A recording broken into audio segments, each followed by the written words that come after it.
اور اس میں یہ بتا دیا ہے کہ وقتاً فوقتاً ایسی صورت پیدا ہوتی رہے گی کہ یہ ابھریں گے، اپنی صلاحیتوں کی وجہ سے ایک مقام حاصل کریں گے، اور پھر دنیا میں لوگ ان سے خطرہ محسوس کر کے ان پر پل پڑیں گے۔ تو یہ معاملہ وقتاً فوقتاً ہوتا رہے گا، ایسا نہیں ہے کہ یہ کوئی تسلسل کے ساتھ ایک ہی صورت ہے جو جاری رہے گی۔ اس میں پناہ میں ملے گی، اس میں معاہدات بھی ہوں گے، اس میں ان کو پنپنے کے موقع بھی ملیں گے۔ ایک قوم ہے، اس کو زندہ رہنا ہے، اور اس میں اللہ تعالیٰ کا تعزیانہ ان پر برستا رہے گا۔ تو یہ دو باتیں ہیں جو مذہبی لحاظ سے اللہ تعالیٰ کے جس میثاق کی انہوں نے خلاف ورزی کی ہے، اس کے نتیجے کے طور پر سزا کی حیثیت سے بیان ہو گئی ہیں۔ تو یہ ہم مسلمان بھی مانتے ہیں، اور یہ تو بلکہ اگر آپ بائبل کو پڑھیں تو اس میں بھی اسی طرح لکھا ہوا ہے۔ یعنی اگر آپ استثناء کو پڑھ لیں جو میرے نزدیک اصل تورات ہے، تو آپ پر بالکل واضح ہو جائے گا کہ وہاں ان کو بتا دیا گیا ہے کہ اگر تم غلط رویہ اختیار کرو گے، سرکشی اختیار کرو گے، تو اس کائنات کا پروردگار تمہارے ساتھ کیا کرے گا۔ چنانچہ وہی کچھ جو بائبل میں لکھا ہے یا استثناء میں لکھا ہوا ہے یا انبیاء کے صحائف میں جس کی تفصیلات ہیں، وہی کچھ ہے کہ جو ان کے ساتھ اس وقت ہو بھی رہا ہے اور قیامت تک ہوتا بھی رہے گا۔ اللہ تعالیٰ نے جو بات کہہ دی ہے اس کا ایک حرف بھی اپنی جگہ سے نہیں ٹل سکتا۔ اس لحاظ سے ظاہر ہے کہ ہم یہود کے بارے میں یہ بات بیان بھی کرتے ہیں، بعض اوقات کہتے بھی ہیں۔ اس سے نکلنے کا راستہ کیا ان کے لیے؟ ظاہر ہے کہ اس پہ دو چیزیں راستے میں کھڑی ہوئی ہیں۔ ایک یہ کہ وہ سیدنا مسیح علیہ السلام کے ساتھ جو کچھ کر چکے ہیں اس پر اللہ سے معافی مانگیں اور مسیح علیہ السلام کو پیغمبر کی حیثیت سے مان لیں۔ دوسرے یہ کہ ان کی ہدایت کے لیے اور پوری دنیا کی ہدایت کے لیے اللہ تعالیٰ نے آخری پیغمبر کی بعثت فرمائی، تو وہ محمد الرسول اللہ صلی اللہ علیہ وسلم پر ایمان لائیں یا آپ کی دعوت کو قبول کر لیں۔ یہ نکلنے کا راستہ بھی ان کے سامنے اسی طریقے سے موجود ہے۔ اب جب وہ اس سے نکلنے کے لیے تیار نہیں ہے قومی حیثیت سے، تو مذہبی مخاصمت کی ایک فضا ہے، وہ رہے گی۔ یعنی جب وہ محمد الرسول اللہ کو نہیں مانیں گے یا مسیح علیہ السلام کو نہیں مانیں گے، تو مسیح علیہ السلام کے ماننے والے یا محمد الرسول اللہ صلی اللہ علیہ وسلم کے ماننے والے ظاہر ہے کہ ان کی اس روش کو غلط قرار دیں گے، اس پر تنقید بھی کریں گے، اس کے جو نتائج دنیا اور آخرت میں نکل سکتے ہیں ان کے بارے میں بھی متربع کرتے رہیں گے۔ رہی یہ آخری بات جو آپ نے فرمائی، تو قومی لحاظ سے اللہ تعالیٰ کے جو فیصلے ہوتے ہیں وہ ہر فرد کو بھگتنا پڑتے ہیں۔ یعنی اگر کسی قوم پر زوال آتا ہے، جس طرح کہ اس وقت مسلمانوں کی بعض اقوام پر زوال آ چکا ہے، تو اس میں یہ تو ہوتا ہے کہ اگر کوئی فرد اپنے طور پر صحیح کرے تو وہ اس سے نکلنے کے لیے اس قوم کو چھوڑ کر کہیں جا سکتا ہے۔ یہ راستہ یہود کے لیے بھی کھلا ہے، لیکن جب تک کوئی آدمی اس کے اندر رہے گا یا اس کا حصہ بن کے رہے گا، اس کو قومی لحاظ سے اللہ تعالیٰ کے فیصلوں کے نتائج بھگتنا ہوگا۔ یہ بالکل ایسے ہی ہے کہ جیسے کوئی لیڈرشپ فیصلہ کرتی ہے کہ جنگ کرنی ہے، ہٹلر نے ایک فیصلہ کیا، تو اب اس میں استثناء تو نہیں دیے جا سکتے نا، اس کا نتیجہ ساری قوم کو بھگتنا پڑا، برسوں بھگتنا پڑا۔ جاپان نے ایک فیصلہ کیا، اس کا اتنا برا نتیجہ بھگتنا پڑا کہ ہیروشیما اور ناگاساکی میں بے گناہ لوگ مارے گئے۔ تو یہ سب دنیا کے اندر اسی طریقے سے ہوتا ہے، لہٰذا یہاں جو بھی ہوگا وہ بہرحال پوری قوم کے ساتھ ہوگا۔ جس کو اس سے نکلنا ہے اسے اس قوم کو چھوڑنا ہوگا یا اس کے عقائد اور نظریات سے الگ ہو کے رہنا ہوگا۔ تو یہ دنیا میں وہ قانون ہے جس کا آپ عام مشاہدہ کر سکتے ہیں، اس میں مذہبی لحاظ سے میرے نزدیک کوئی سوال پیدا ہی نہیں ہوتا۔ ٹھیک، اچھا ہم سے یہ فرمائیے گا کہ یہود نے جو معاملہ کیا ہے رسالت مآب صلی اللہ علیہ وسلم کے سلسلے میں کہ وہ ان کو نہیں مانتے، یہی معاملہ تو مسیحیوں نے بھی کیا ہے، وہ بھی نہیں مانتے، لیکن قرآن مجید جب دونوں گروہوں کا ذکر کرتا ہے تو نظر یہ آتا ہے کہ مسیحیت کے جو پیرو ہیں ان کے بارے میں یہ ہے کہ یہ باہر کیف ایک نرم گوشہ رکھتے ہیں، لیکن یہود کے اندر ایک اناد ہے، ایک بغض ہے، ایک رد عمل کی کیفیت ہے مسلمانوں کے بارے میں۔ یہ دونوں اہل کتاب ہونے کے باوجود اس فرق کی کیا وجہ ہے؟ یہ بھی بالکل واضح سی بات ہے کہ یہود کے ہاں انکار کی وجہ اور ہے اور مسیحیوں کے انکار کی وجہ اور ہے۔ اچھا، مسیحیوں کے ہاں انکار کی جو بڑی وجہ ہے وہ یہ کہ رسول اللہ صلی اللہ علیہ وسلم نے آ کر اس پوری روایت سے الگ کھڑے ہو کر بنی اسماعیل میں سے یہ دعوت دی ہے۔ اچھا، ان کے ہاں جو روایت تھی وہ بنی اسرائیل کے اندر سے آ رہی تھی، خود سیدنا مسیح علیہ السلام بھی وہیں سے ہیں۔ دوسرے یہ کہ جو کچھ پہلے تورات میں موجود ہے یا قدیم صحائف میں موجود ہے اس کو بھی وہ اپنی روایت کا ایک حصہ سمجھتے تھے۔ ان کے ہاں سینٹ پال نے مذہب کو ایک صورت بھی دوسری دے دی تھی، یعنی مذہب سے زیادہ وہ اب تصوف بن گیا تھا، فلسفہ بن گیا تھا، اور اس میں شریعت کو بھی ایک خاص دور میں منسوخ کر دیا گیا تھا۔ یہ ساری چیزیں رسالت مآب صلی اللہ علیہ وسلم نے دوبارہ آ کے زندہ کر دیں۔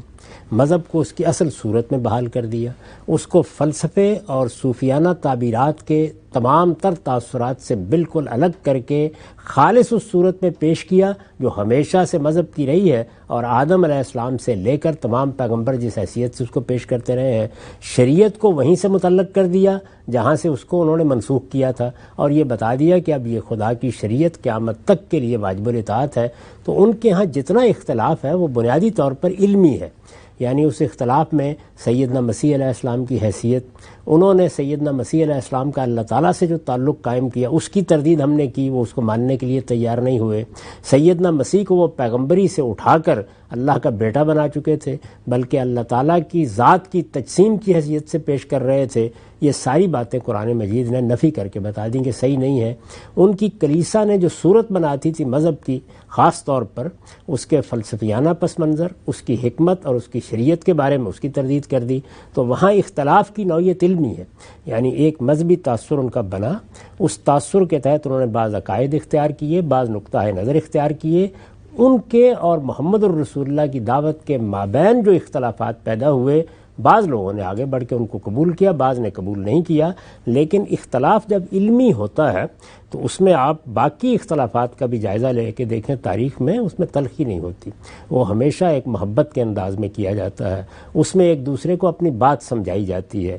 مسیحیوں کے ہاں خود بڑی غیر معمولی تبلیغی اسپرٹ ہے، لہٰذا وہ محبتی کا پیغام لے کے دنیا میں بھی آتے ہیں، تو ان کا پس منظر، ان کے اختلاف کی نوعیت اور ان کی افتاد طبع جو کچھ اس پس منظر میں بنی ہے اس کے لحاظ سے ان کا رویہ ہے۔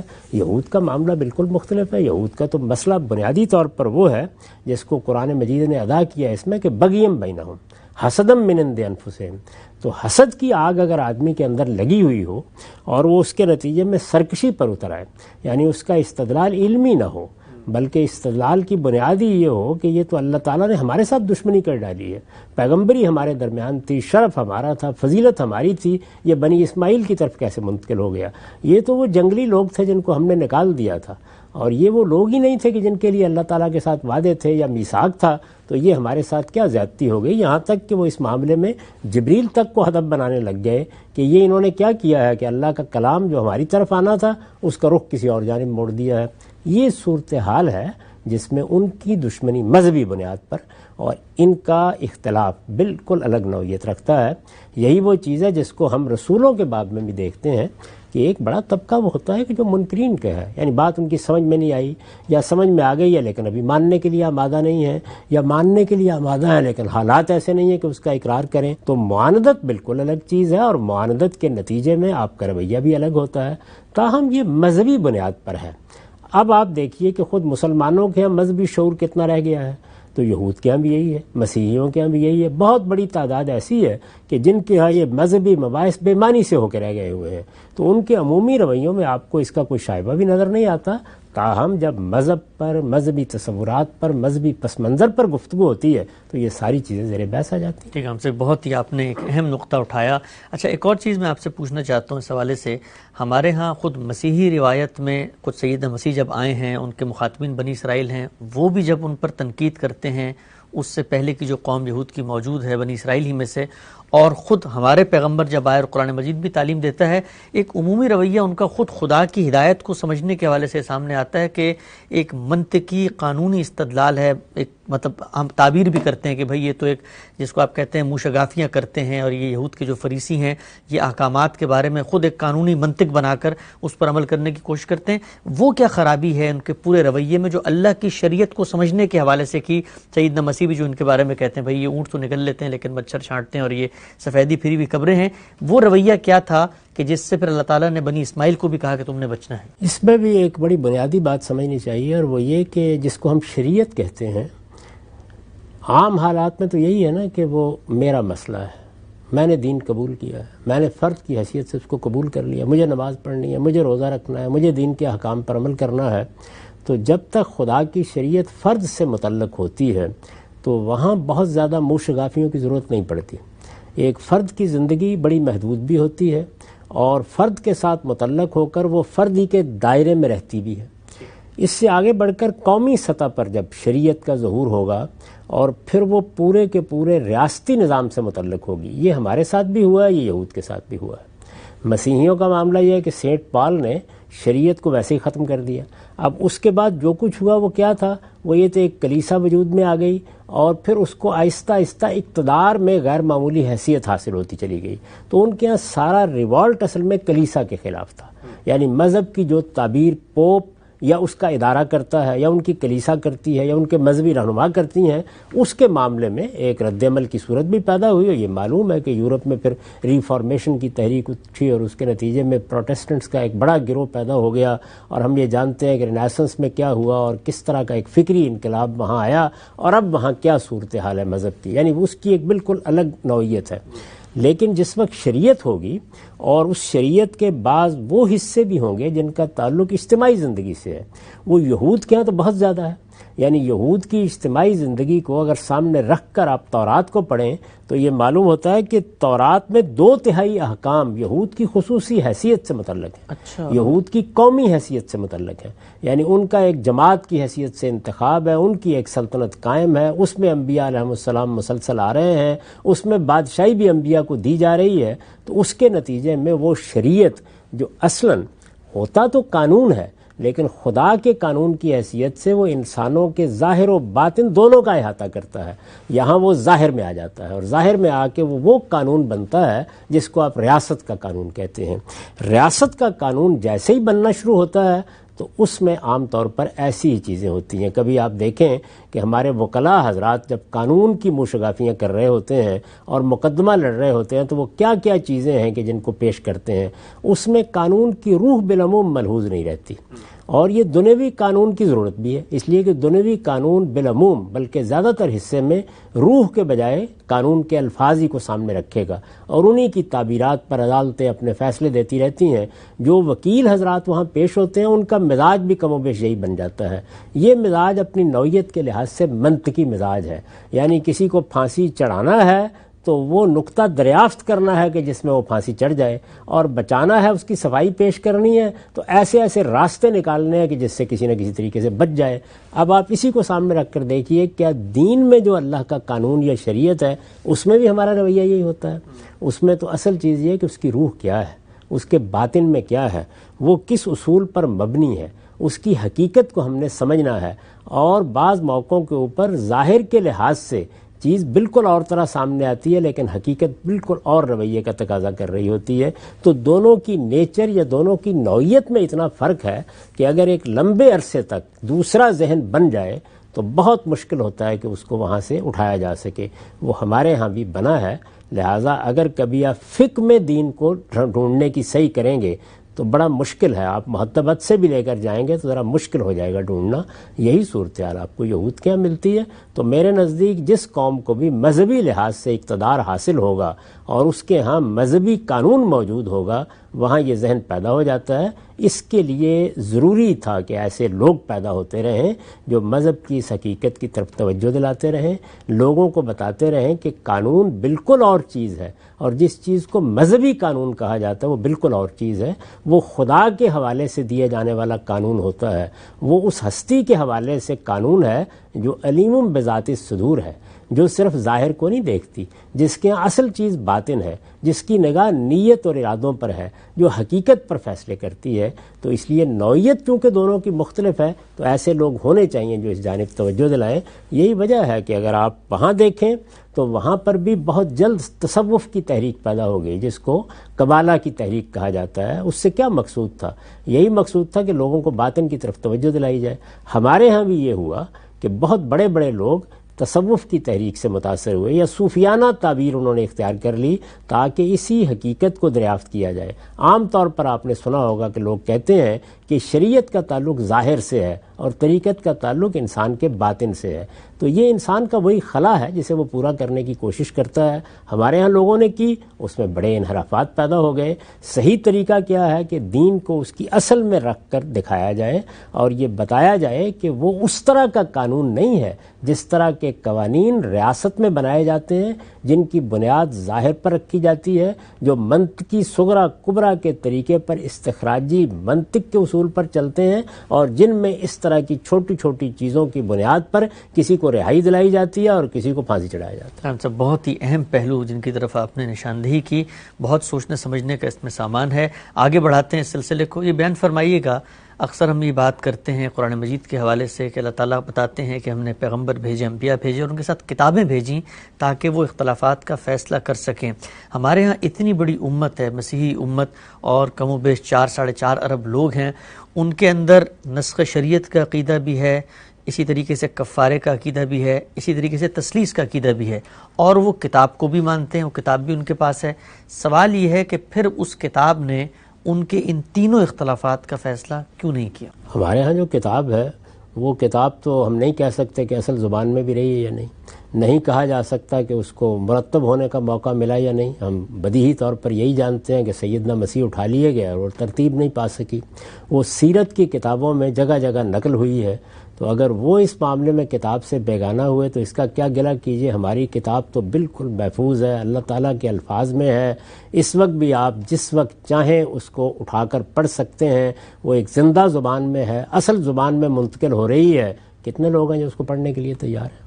ذرا مسلمانوں کے اندر ہی جا کر دیکھ لیجیے، بہت کم تعداد ہوتی ہے کہ جو کتاب کی مراجعت کرتی ہے۔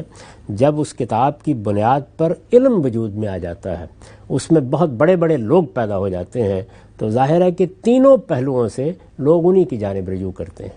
یعنی وہ کلامی مباحث جس میں عقیدہ متعین کیا جاتا ہے، اس کے متعلقات زیر بحث آتے ہیں، ان میں بھی ظاہر ہے کہ علم کلام کے یا فلسفیانہ پس منظر رکھنے والے لوگ یا عقائد کے بارے میں کچھ نقطہ نظر اختیار کرنے والے لوگ، وہ آپ کے اشعری ہوں، وہ ماتریدی ہوں، وہ آپ کے معتزلہ ہوں، وہ زیر بحث رہتے ہیں۔ فقہ میں بھی ظاہر ہے کہ اسی طرح کی شخصیات ہوتی ہیں جن کے کام کی طرف رجوع کرتے لوگ، اور یہ معلوم کرنے کی صحیح کرتے ہیں کہ کیا حلال ہے، کیا حرام ہے، کس کو اختیار کرنا ہے، فلاں چیز کے فرائض کتنے ہیں، فلاں کے واجبات کتنے ہیں۔ تو یہی عام طور پر ذہن بنتا ہے اس کے نتیجے میں۔ ایسے ہی جب لوگ محسوس کرتے ہیں کہ یہ تو ایک خلاصہ ہے، وہ خدا کے ساتھ تعلق، وہ اس کی محبت، وہ ہمارے ذوق میں دین کا آ جانا، وہ عمل کے لیے ایک باطنی تحریک ہونا، یہ ہم نہیں دیکھ رہے، تو پھر ظاہر ہے کہ وہ صوفیانہ احوال کی طرف متوجہ ہو جاتے ہیں۔ ہمارے ہاں بھی ہوتے ہیں، ان کے ہاں بھی ہوتے ہیں، مسیح متکلمین کے ہاں بھی آپ کو اس کے آثار مل جائیں گے۔ تو یہ میرے خیال میں ایسے ہی ہوتا ہے، جہاں بھی ہوتا ہے کتاب کو اگر اس کی صحیح جگہ پر قومیں رکھنے کے لیے تیار ہو جائیں، یعنی جو اس کی صحیح جگہ قرآن نے بیان کی ہے کہ لِیَحْکُمَ بَیْنَ النَّاسِ فِی مَا اخْتَلَفُوا فِیہ، تو پھر تو ان میں سے کوئی چیز 2 منٹ کے لیے کھڑی بھی نہیں رہ سکتی، پنپ نہیں سکتی۔ تو یہ نہیں ہوتا عام طور پر، جب نہیں ہوتا تو اسی لیے بار بار کتاب کی طرف متوجہ کرنے کی ضرورت پڑتی ہے۔ ٹھیک، لیکن اب جب کیا اس کتاب کی طرف اگر لوگ متوجہ ہوں تو یہ جو تینوں عقائد ہیں جن پہ پوری مسیحیت کی بنیاد ہے، اسی پر وہ کھڑے ہوئے ہیں، اسی کو اپنی دعوت تبلیغ کی وہ بنیاد بھی قرار دیتے ہیں، تو کیا کتاب کو ہم جب کتاب کو وہ حیثیت دے کر پڑھیں تو کیا کتاب تو ٹوک فیصلہ کرتی ہے ان معاملات؟ کوئی شبہ ہی نہیں ہے۔ میرے نزدیک تو اگر آپ متی کی انجیل میں صرف دقت نظر کے ساتھ تمام تعصبات کو چھوڑ کر پہاڑی کے بعض کا مطالعہ کر لیں، سرمن آف دا ماؤنٹ کا، آپ پر ہر چیز واضح ہو جائے گی۔ پوری کی پوری دعوت کیا تھی حضرت مسیح کی، وہ شریعت کے بارے میں کیا نقطہ نظر رکھتے تھے، دین کی کیا روح اور حکمت بیان کرنا چاہتے تھے، آخرت کے بارے میں ان کا نقطہ نظر کیا تھا، اپنے آپ کو کس مقام پر پیش کرتے تھے۔ انجیل اس کو 2 اور 2 4 کی طرح واضح کر دیتی ہے، لیکن اس کی طرف رجوع کون کرے گا؟ ایسا نہیں ہوتا۔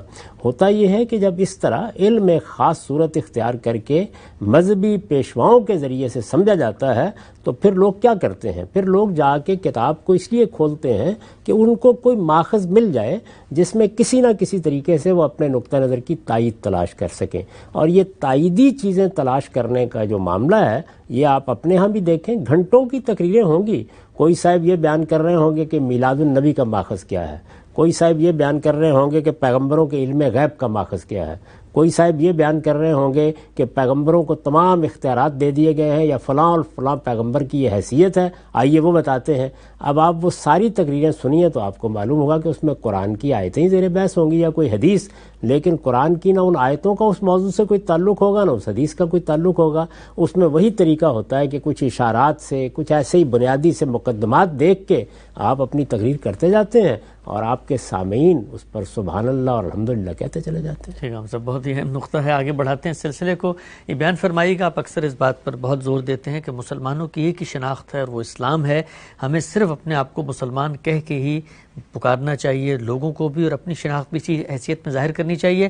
اس پر ایک عقلی سوال اٹھایا جاتا ہے کہ عملی طور پر نتیجے کے اعتبار سے یہ بات بالکل غلط ہے، اس لیے کہ جیسے ہی کوئی شخص مثال کے طور پر نیا مسلمان ہوتا ہے، کسی عالم کے پاس آتا ہے تو عالم کے پاس آئے گا، بیٹھے گا، عالم اس کو بتائیں گے بھائی یہ دین ہے اور ہمارے نزدیک اس کے یہ سورسز ہیں اور پھر دین کے یہ احکامات ہیں، تو وہ پوری کی پوری جو عالم کی انٹرپریٹیشن ہے وہ آدمی تو اسی کو اپنا رہا ہوگا، اسی کو مذہب سمجھ رہا ہوگا، تو پھر تو عملی لحاظ سے اس کو یہ کہنا چاہیے نا کہ میں وہ مسلمان ہوا ہوں جو حنفی مکتبہ فکر کا ہے، شافعی مکتبہ فکر کا ہے، یا ان کی بھی اگر کوئی آف شوٹس ہیں، تو نتیجے کے اعتبار سے تو وہ اسی جگہ پہ کھڑا ہوگا کہ وہ وہی کر رہا ہے جو عالم کا ایک فہم ہے۔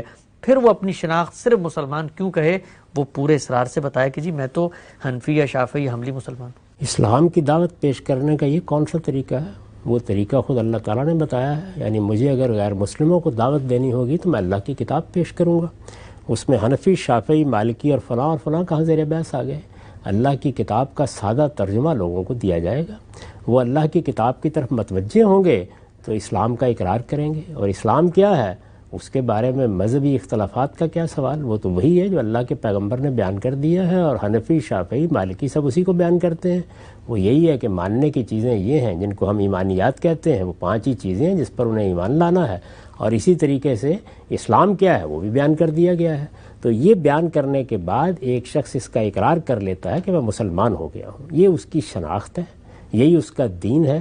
وہ مسیحی تھا، وہ ہندو تھا، وہ یہودی تھا، اس نے اقرار کیا کہ میں مسلمان ہوں۔ اب وہ اسلام کے دائرے میں آتا ہے تو وہ اسلام کو سیکھنے کا عمل شروع کرتا ہے۔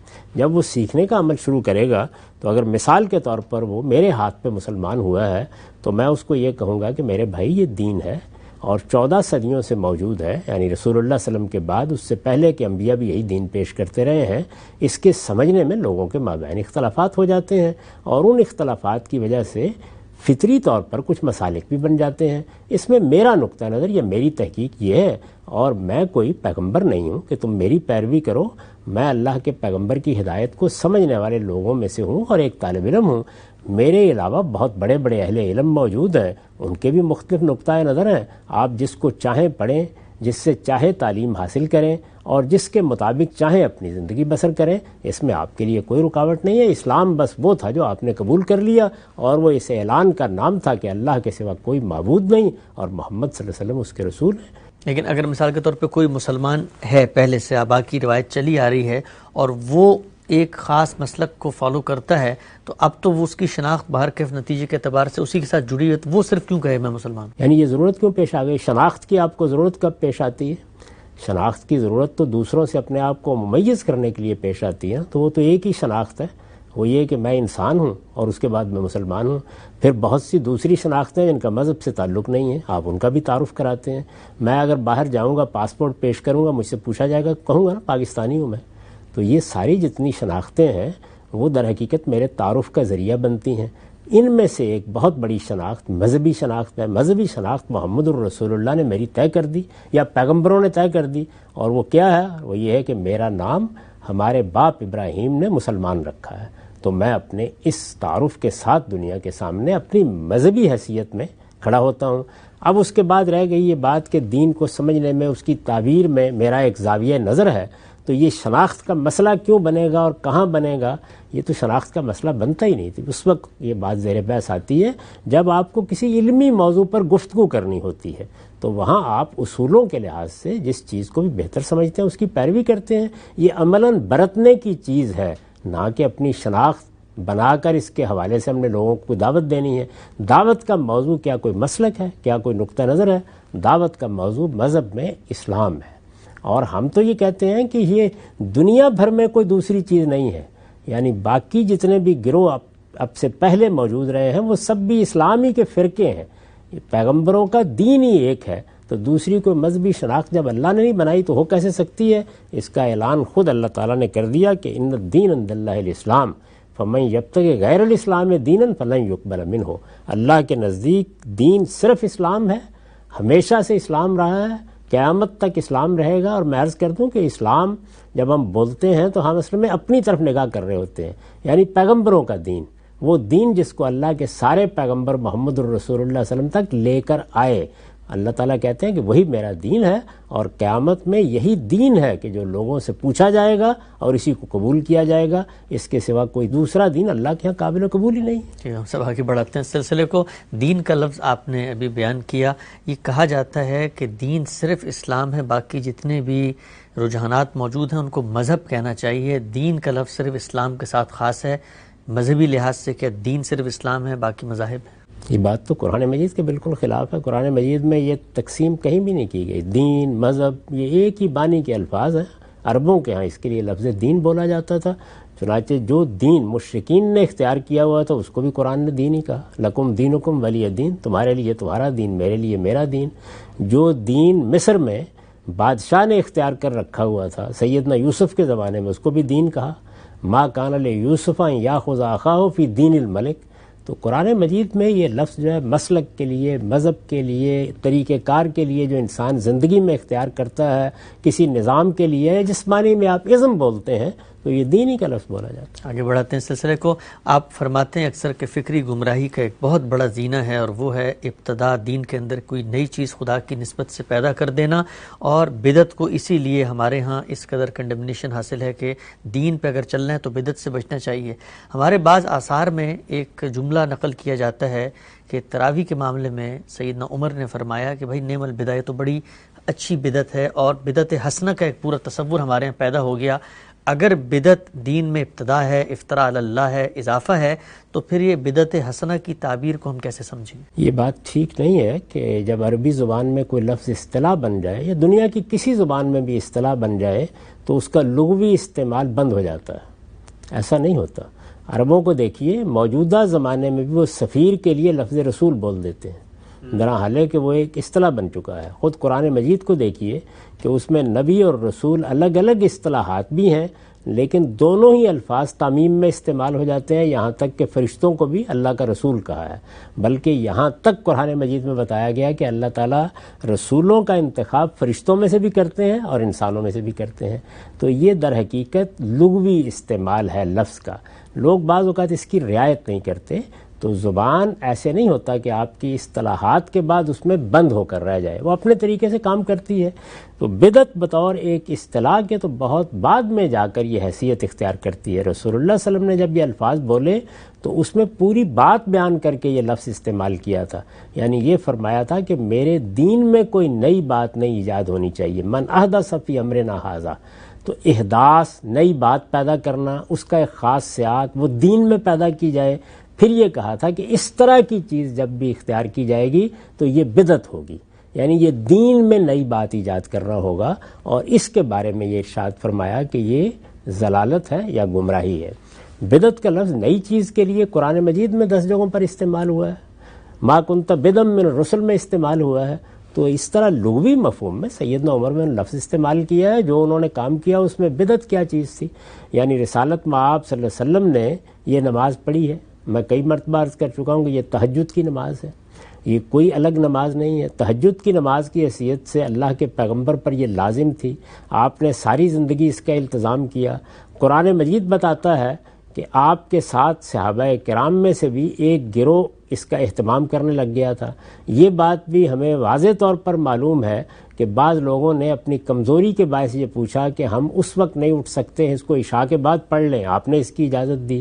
یہ بھی معلوم ہے کہ لوگ پیچھے آ گئے جب تہجد کی نماز کے لیے آپ اپنے معتکف سے باہر نکلے تو اس موقع کے اوپر رسالت مآب صلی اللہ علیہ وسلم نے اس کو پابند نہیں کیا کہ تم میرے ساتھ جماعت کی صورت میں نہیں پڑھ سکتے.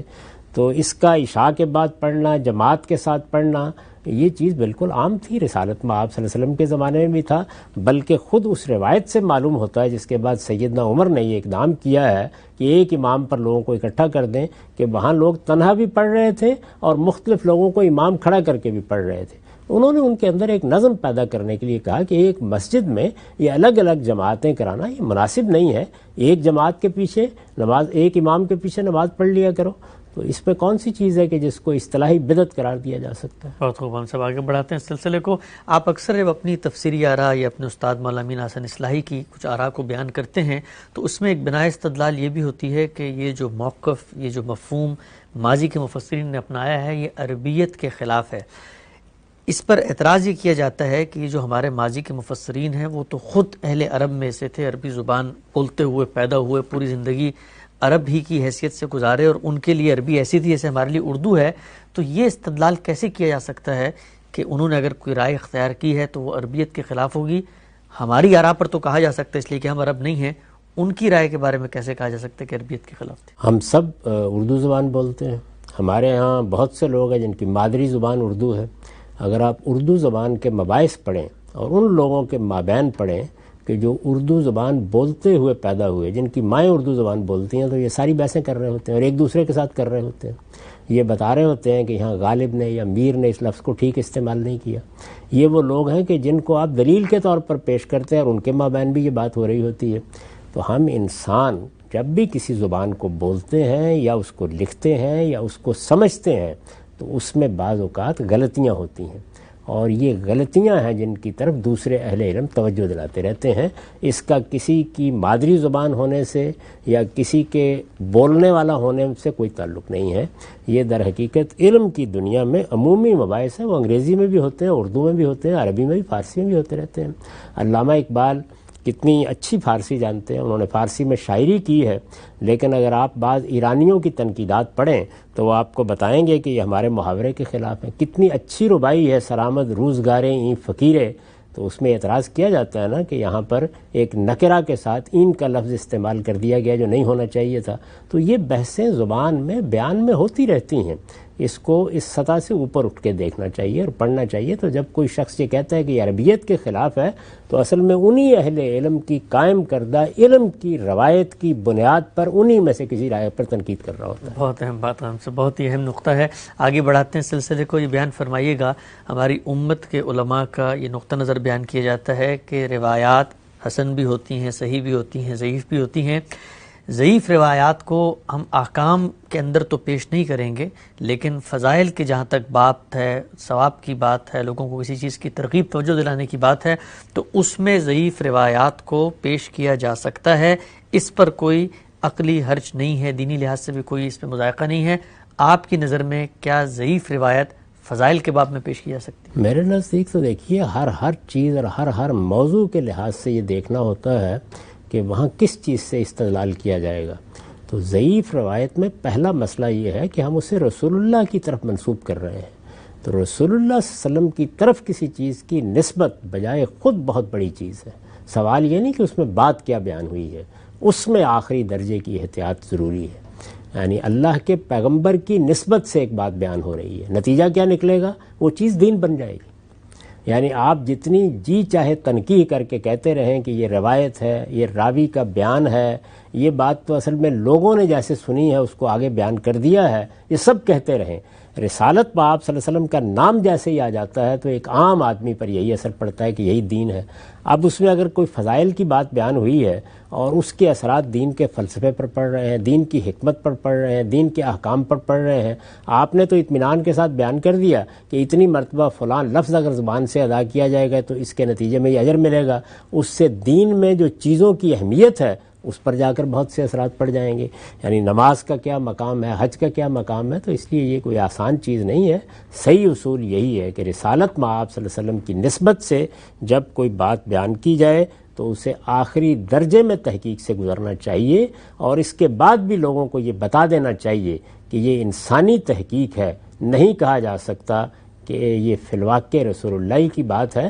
یہی رویہ ہمیشہ سے ہمارے اہل علم، جلیل القدر اہل علم کا رہا ہے، اور میرے نزدیک وہی اختیار کرنا چاہیے. لیکن اس میں جو فرق ہے نوعیت کے لحاظ سے، اگر ایک روایت ہے وہ احکام سے متعلق ہے اور ایک ہے فضائل سے متعلق ہے، تو فضائل کی روایت سے کوئی عملی طور پر دین میں تو افتراق نہیں آئے گا، تو فضیلت کے باب میں پیش کرنے میں کیا پھر حرج؟ آپ کے خیال کے مطابق دین صرف احکام کا نام ہے؟ دین کا تو اصل حصہ جو ہے وہ الحکمہ ہے. یعنی دین میں اصل چیز ایمان و اخلاق کے مباحث ہیں.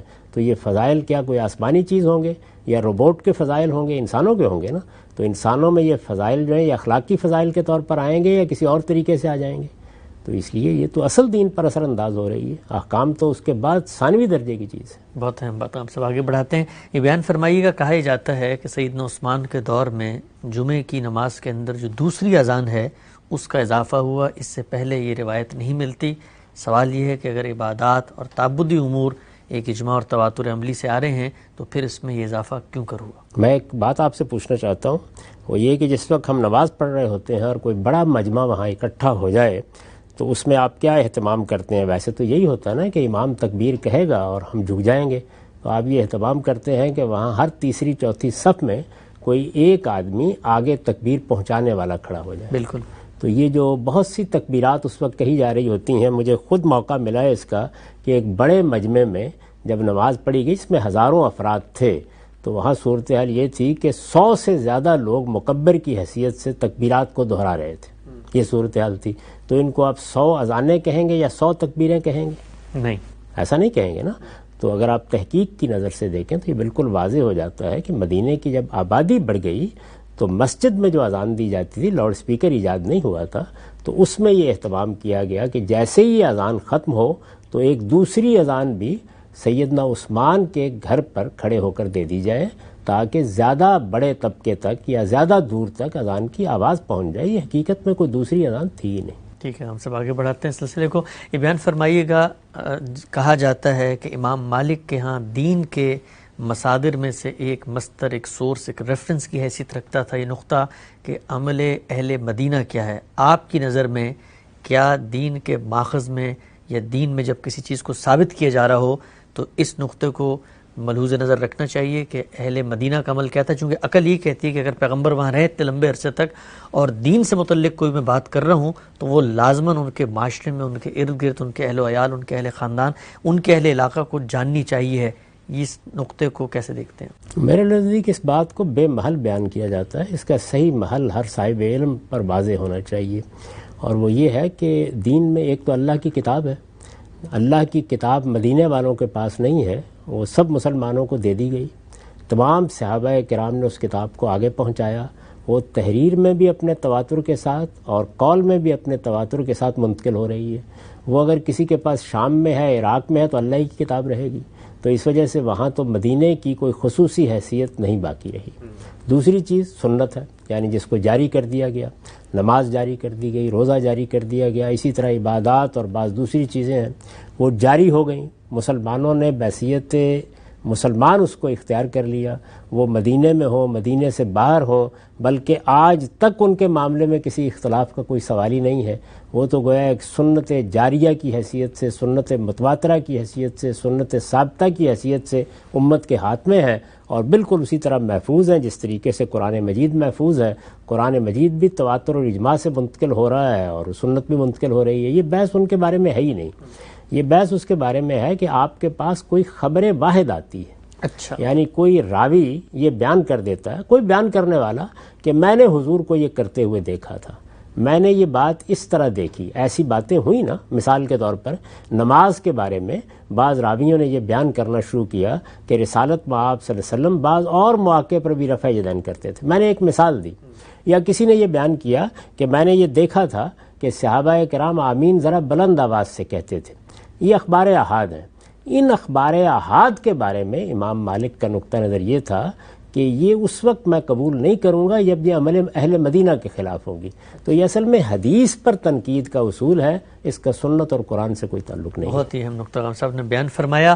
یہ بتائیے گا کہ روایات کے ذخیرے کو ہم دیکھتے ہیں تو دونوں طرح کی روایات سامنے آتی ہیں، بلکہ انہی روایات کی بنا پر تو پورے کے پورے مسالک بن چکے ہیں اور نماز میں رفع یدین کے بارے میں بہت سخت رویہ اختیار کرتے ہیں. روایتیں ہی دونوں پیش کر رہے ہوتے ہیں رسول اللہ صلی اللہ علیہ وسلم کی نسبت ہی سے. تو پھر اگر دونوں جگہ پر لکھا ہوا ایک جگہ پر کہ آپ نے کیا، دوسری جگہ پر کہ آپ نے نہیں کیا، تو پھر معاملہ حل کیسے ہوگا؟ نہیں، یہ معاملہ بھی اس طرح نہیں ہے. دیکھیے، نماز رسالت میں آپ صلی اللہ علیہ وسلم نے پڑھی، مسلمانوں نے اس کو آپ سے سیکھا، وہ آپ کے ہاں جاری ہو گئی. نماز کے دو حصے ہیں. ایک حصے کا تعلق وہ ہے جس میں رسول اللہ صلی اللہ علیہ وسلم نے نماز کے اعمال اور اذکار مقرر کر کے مسلمانوں کو سکھا دیے. ان میں نہ کسی اختلاف کا کوئی سوال ہے، نہ کبھی کوئی اختلاف ہوا ہے.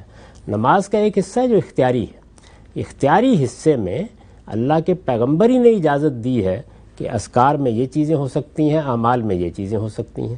یہ جو حصہ ہے اس کے بارے میں اختلافات پیدا ہونا بالکل فطری ہے. یہ اختلافات دونوں اعتبارات سے پیدا ہوں گے. جب اختیار دیا گیا ہے تو صحابہ کرام بھی اس میں اپنے اختیار کو استعمال کریں گے. جب اختیار دیا گیا ہے تو خود رسالت مآب صلی اللہ علیہ وسلم کے ہاں بھی اس کے مختلف طریقے سامنے آئیں گے. چنانچہ اس اختیاری باب میں بعض چیزیں صحابہ کرام نے بیان کی ہیں. ان سے متعلق صحیح اصول یہ تھا کہ یہ اس حصے سے متعلق ہیں جو اختیاری ہے. اگر آپ اس کو اختیار کریں گے تو چونکہ حضور سے اس کی روایت مل گئی ہے تو کوئی حرج کی بات نہیں ہے. اس کو کوئی کہہ سکتا ہے کہ یہ حضور کا عمل بھی ہے. اور اس میں چونکہ اختیار دیا گیا تھا تو اصول پر اگر کوئی فقیہ بھی اختیار کرنے کے لیے کہتا ہے تو اس پر بھی کوئی اعتراض نہیں کیا جا سکتا. بات کو یہاں سے پیش کیجئے تو کوئی بحث نہیں ہے. لیکن جب اس کو آپ نے اٹھایا اور اختیاری حصے کو اٹھا کر آپ نے لازمی حصے میں داخل کرنا چاہا تو اب بحث پیدا ہو گئی.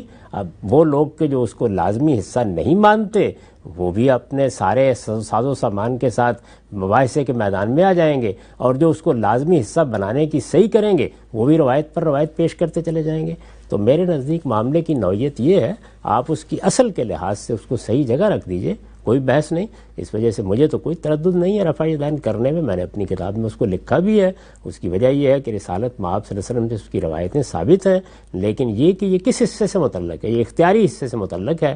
آپ چاہیں کر لیں، آپ چاہیں نہ کریں. ہم سب بہت ہی اہم بات آپ نے بیان فرمائی ہے، بہت ہی مارکت الآراء اختلاف ہے اور اس کو اتنی سادگی سے آپ نے حل کیا. وقت ہمارا یہاں پہ ختم ہوتا ہے. ناظرین، آج ہم نے متفرق سوالات غامدی صاحب کی خدمت میں رکھے اور یہ جاننے کی کوشش کی کہ ان مسائل کو کیسے دیکھنا چاہیے. اس سلسلے کو انشاءاللہ آئندہ نشست میں آگے بڑھائیں گے. وقت یہاں پہ ختم ہوتا ہے. اجازت دیجیے. اللہ حافظ.